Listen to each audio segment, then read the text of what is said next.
नमस्ते। तो चलिए आज एक कहानी सुनते हैं। एक ऐसी कहानी जो हमें एक बहुत बड़ा राज बताएगी। वो राज ये है कि हम जो भी बनते हैं ना, वो काफी हद तक हमारे आसपास के माहौल की वजह से ही बनते हैं। आपके आसपास के लोग मायने रखते हैं। ये बात सुनने में तो बड़ी सीधी सी लगती है ना? पर मजे की बात ये है कि हमारी पूरी कहानी बस इसी एक लाइन पर टिकी है।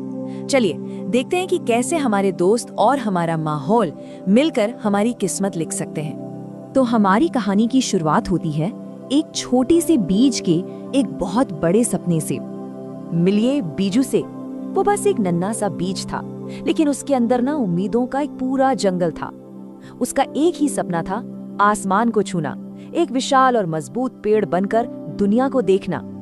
पर जैसा कि हर अच्छी कहानी में होता है, बीजू के सपने का रास्ता इतना आसान भी नहीं था। उसकी शुरुआत हुई पत्थरों और कांटों के बीच। सोचिए, बीजू ने जब पहली बार आंखें खोली तो खुद को एक ऐसी जगह पाया जहां मिट्टी सूखी और बेजान थी और उसके चारों तरफ नुकीले गुस्सैल पत्थर और कांटेदार खरपतवार थे जो हर वक्त उसे नीचे खींचने में लगे रहते थे। तो एक तरफ था बेचारे बीजू का सपना और दूसरी तरफ थी उन पत्थरों और कांटों की कानाफूसी जो हर पल उसे कहती, छोड़ दो ये सब, ये नामुमकिन है। तुम बस एक छोटा सा बीज हो और हमेशा वही रहोगे। लेकिन कहते हैं ना, जब उम्मीद खत्म होने लगती है, ठीक तभी कहानी में एक नया मोड़ आता है और बीजू के लिए भी कुछ ऐसा ही होने वाला था। एक दिन आसमान में उड़ते हुए एक बूढ़े समझदार पंछी की नजर बिज्जू पर पड़ी। उसने बीजू की आंखों में सपना और उसके आसपास की निराशा दोनों को महसूस किया और उसने उसकी मदद करने का फैसला किया। पंछी ने बिज्जू से कहा, अरे प्यारे बीज, इसमें तुम्हारी कोई गलती नहीं है, तुम बस गलत जगह पर हो। कभी कभी हमें बस सही दोस्तों की जरूरत होती है। और पता है, यही इस कहानी का सबसे बड़ा सबक है। सही दोस्त सच में सब कुछ बदल सकते हैं। तो अब देखते हैं कि क्या हुआ जब बीजू को सही माहौल और सही दोस्त मिले। यकीन मानिए, ये कहानी का सबसे खूबसूरत हिस्सा है। वो पंछी बीजू को अपनी चोंच में बहुत प्यार से उठाकर एक नई जगह ले गया। एक ऐसा मैदान जो हरा भरा था, जहां सूरज की रोशनी सीधी पड़ती थी और जहां पहले से ही कई छोटे छोटे पौधे खुशी खुशी बढ़ रहे थे। वे सब एक दूसरे की मदद करते थे। तो बीजू के नए दोस्तों ने ऐसा क्या किया? देखिए, जब भी बीजू थोड़ा सा भी बड़ा होता ना, तो वो सब मिलकर खुशी मनाते, जश्न मनाते। उन्होंने उसे और बेहतर और मजबूत बनने के लिए हिम्मत दी।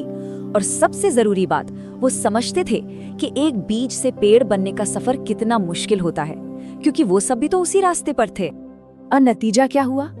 अरे नतीजा तो कमाल का था। अपने नए दोस्तों के साथ और उनके दिए हुए हौसले से बीजू का आत्मविश्वास लौट आया।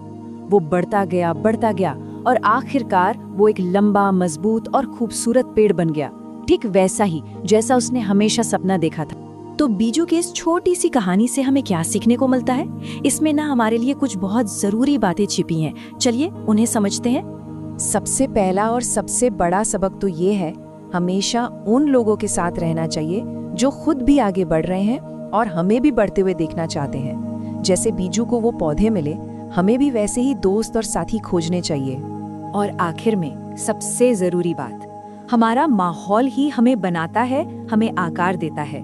पत्थर और खरपतवार के बीच बीजू मुरझा रहा था, लेकिन धूप और अच्छे दोस्तों के बीच वो खिल उठा। हम सब भी तो बीजू की तरह ही हैं। हमारा माहौल ही तय करता है कि हम क्या बनेंगे। तो इस कहानी को यहीं खत्म करते हैं, पर एक सवाल के साथ छोड़ जाते हैं। हमारे दोस्त कौन हैं और क्या वो हमें एक बेहतर इंसान बनने में मदद कर रहे हैं? इस पर जरूर सोचिएगा, क्योंकि सही माहौल चुनना ही शायद सबसे जरूरी है। सुनने के लिए धन्यवाद।